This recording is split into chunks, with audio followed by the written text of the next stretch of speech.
Hi everyone. स्वागत है आप सभी का आपके YouTube channel taste and tales by Asha में। जी हाँ, टेस्ट की तो हम बात करते ही रहते हैं, लेकिन आज मैं आपको लेकर जा रही हूँ एक बहुत ही फेमस, जो कि दिल्ली में 14 नवंबर से 27 नवंबर तक लगता है, अंतर्राष्ट्रीय व्यापार मेले में। जी हाँ, भारतीय अंतर्राष्ट्रीय व्यापार मेला, जो कि इस बार 43वां है। जी हाँ, 43rd इंटरनेशनल ट्रेड फेयर लग रहा है इस बार। तो आज चलते हैं, हम उसी की सैर करते हैं। तो ये देखिए, भारतीय अंतर्राष्ट्रीय व्यापार मेला, हम हॉल नंबर 5 में जा रहे हैं। हॉल नंबर 5 में जाते ही हमें एक मैजिक शो देखने को मिला। इस बार के मेले में एक खासियत देखी मैंने कि जगह जगह उन्होंने, जो ऑडियंस है, जो आपके गेस्ट आ रहे हैं, उनको एंगेज करने के लिए प्रोग्राम रखे हुए हैं। जैसे यहाँ पर मैजिक शो हो रहा था बच्चों के लिए, एक जगह डिबेट हो रही थी, और इन्होंने किड जोन भी बनाए हुए हैं कि अगर आप बच्चों के साथ आए और बच्चे आपको तंग करने लगे तो आप कुछ देर आप बच्चों को लेकर किड जोन में बैठ जाएं। तो ये है हमारा पंचायत राज का स्टॉल। जी हाँ, यहाँ पर हमारे प्रिय प्रधानमंत्री जी खड़े हैं, जो कि पंचायत राज को बहुत ही उत्साहित कर रहे हैं, बढ़ावा दे रहे हैं। यहाँ पर आपको सभी सारे बैंक्स के स्टॉल, अलग अलग डिफरेंट डिफरेंट तरह के स्टॉल्स देखने को मिलेंगे। लोग पूरा साल इंतज़ार करते हैं कि व्यापार मेला लगेगा तो हम वहाँ से अपना मनपसंद सामान खरीदेंगे। और यहाँ पर आपको हर स्टेट का जो फेमस सामान होता है, हैंडीक्राफ्ट्स, खाना, कपड़ा, सब कुछ मिल जाएगा। इसलिए लोग वेट भी करते हैं इस अंतर्राष्ट्रीय व्यापार मेले को देखने के लिए। लोग आ रहे हैं, अपनी क्यूरीज पूछ रहे हैं, अपना मनपसंद सामान खरीद रहे हैं। देखिए, हॉर्टिकल्चर का स्टॉल लगा हुआ है, हॉर्टिकल्चर बोर्ड का। तो इसी तरह हम भी घूमते रहे। अब हम जहाँ पर मैं खड़ी हूँ, ये बहुत ही सुंदर स्टॉल था। जी हाँ, ये है टैक्स पेयर लाउंज। और उसके बाद ये इतना बड़ा होता है कि आप एक कहाँ से घुसेंगे, कहाँ निकलना है, पता ही नहीं लगता है। और एक बात और, अगर आपको कोई चीज़, ये देखिए, ये मैंने बताया था किड्स जोन है, यहाँ पर एक बच्चा खेल भी रहा है। तो मैं बता रही थी कि अगर आपको कोई चीज़ पसंद आ जाती है और वो आप सोचते हो कि चलो आगे जाकर फिर वापसी में ले लेंगे, तो ये गलती आप बिल्कुल नहीं करना, क्योंकि एक बार आप जहाँ से घुसेंगे और कहाँ निकलेंगे आपको खुद ही कुछ पता नहीं होता है। तो हम दोबारा उस शॉप पर पहुंच जाएंगे, ये बहुत ही नामुमकिन सा लगता है। हमने भी ये गलती कर दी थी। हमें जो दुकान हम पर हमें एक चीज़ पसंद आई थी और हमने सोचा कि हम इसको वापसी में ले लेंगे, और बाद में हम उस शॉप को ढूंढ ही नहीं पाए, क्योंकि ये बहुत बड़ा मेला। और हम तो सिर्फ अभी एक ही हॉल में घुसे हैं, और यहाँ पर बहुत सारे स्टॉल हैं, 1 2 3 4 5 करके हॉल हैं। और इसमें 3500 एग्जीबिटर्स हैं, मतलब 3500 जो एग्जीबिशंस हैं, जो अलग अलग स्टेट से लोग आए हुए हैं, और 11 देशों के लोग इसमें पार्टिसिपेट कर रहे हैं। देखिए, मैं आपको दिखा रही हूँ जीएसटी और कस्टम का डिपार्टमेंट। तो इस बीच घूमते घूमते हमें बहुत सी भूख ही लगाई थी, और हुआ क्या, हमने शॉपिंग, ये हमारा बुलियन मार्केट्स का है। देखिए, हमारे बुल साहब खड़े हैं। ये है हमारा भारत का शेयर बाजार, जो कि इकोनॉमी पर, इस पर बहुत कुछ डिपेंड करती है। तो मैं आपको बता रही थी कि हमें घूमते घूमते बहुत ही भूख लगाई थी, लेकिन हमें यही नहीं समझ आ रहा था कि खाने के स्टॉल कहाँ हैं। तो ये यहाँ पर एक डिबेट चल रही थी, हम लोगों से पूछते पाछते हमने एग्जिट ढूंढा और हम बाहर जाने लगे। और इस बीच हुआ क्या, हमने काफ़ी शॉपिंग कर ली और मैं वो वीडियो रिकॉर्ड करना ही भूल गई, जो मैं देख रही थी, जो कपड़े, ज्वेलरी, वो सब मैं। और औरतों की तो खासियत होती है कि जहाँ पर कपड़े और ज्वेलरी उनको दिख जाए, वो बाकी सब भूल ही जाते हैं। तो मैं भी वो सब शूट करना भूल चुकी थी। तो देखिए, अब हमें एग्जिट का रास्ता मिल चुका है, हम बाहर निकल रहे हैं। और ये देखिए, मैंने इतनी सारी शॉपिंग कर ली है, लेकिन मैं आपको दिखा कुछ भी नहीं पाई। अब हम यहाँ से बाहर निकलेंगे, तो बाहर निकलते ही एक जगह सांस्कृतिक कार्यक्रम चल रहा था, वहाँ पर एक डांस का प्रोग्राम चल रहा था, जो कि बहुत ही सुंदर था। हम लोग बहुत सारे बैठकर उसको एंजॉय कर रहे थे। वहाँ पर एमपी थिएटर 2 में ये प्रोग्राम चल रहा था।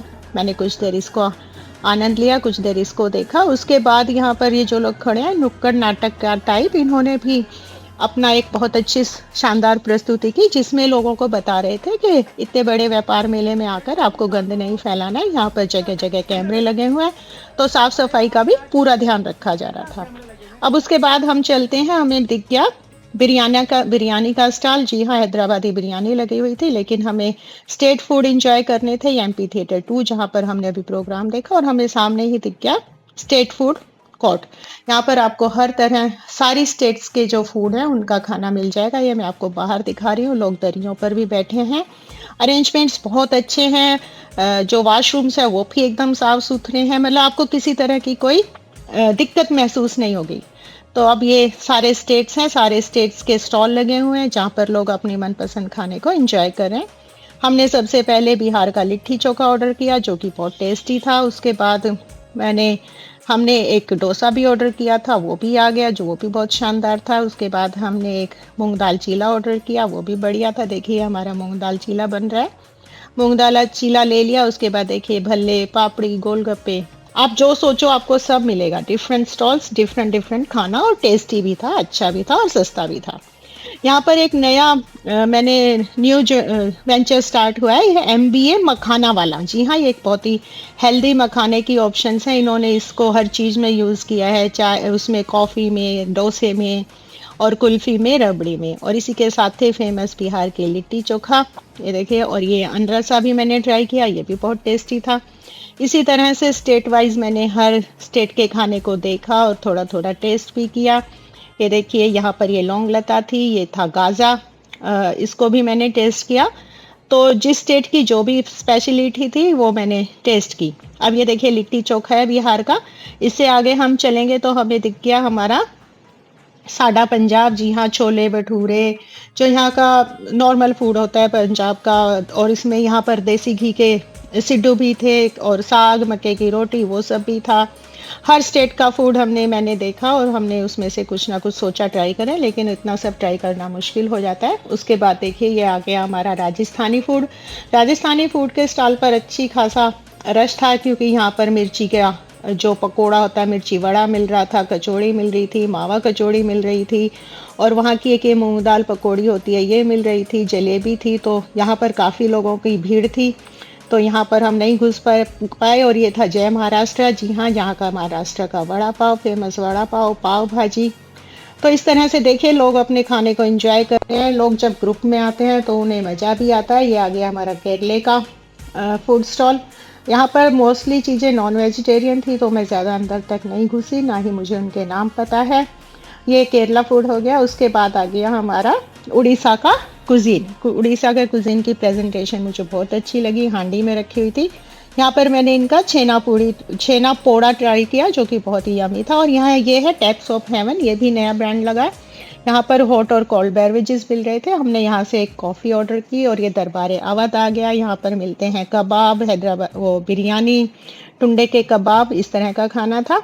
मैं आगे ले चलती हूँ। देखिए पूरा मैंने आपको घुमा दिया है, पूरे फूड कोर्ट की सैर आपको करवा दी है मैंने। और एंड में हमने ली एक भेलपूरी, कुछ हल्का सा और खाने की इच्छा थी, भेलपूरी, और उसके साथ ही हमने एक कॉफ़ी ऑर्डर की। तो भेलपूरी और कॉफ़ी खाकर हम फिर से दोबारा स्टॉल में जाएंगे। कुछ एक चीज़ें मेरी रह गई हैं, वो हम फिर से खरीदेंगे। और आपको एक दो स्टॉल भी दिखाऊंगी साड़ियों के और पेंटिंग्स के। ये देखिए हम अपनी कॉफ़ी पी रहे हैं और भेलपूरी इंजॉय कर रहे हैं। तो फिर से हम आ गए हैं विकसित भारत @2047। जी हाँ, इस बार का थीम विकसित भारत @2047 पर ही है।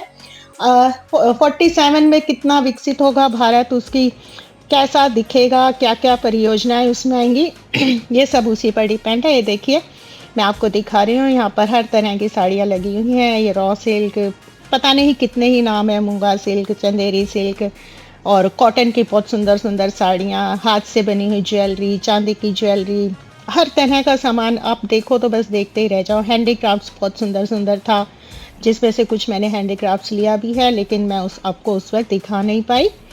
तो अब आगे चलते हैं हम दूसरी स्टॉल पर। यहाँ भी बहुत सारी साड़ियाँ लगी हैं और रेट्स भी अच्छे रीजनेबल हैं। लेकिन आप एक बात का ध्यान रखिए कि यहाँ पर बार्गेनिंग भी अच्छी हो रही है।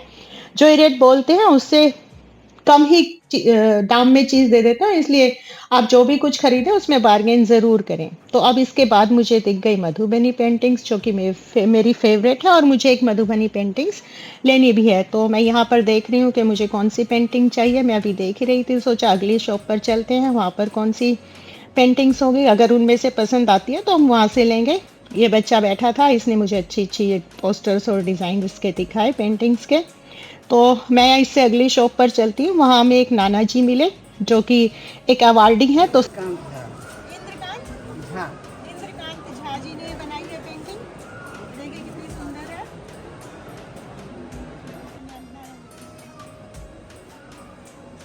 हमारी फर्स्ट मधुबनी पेंटिंग।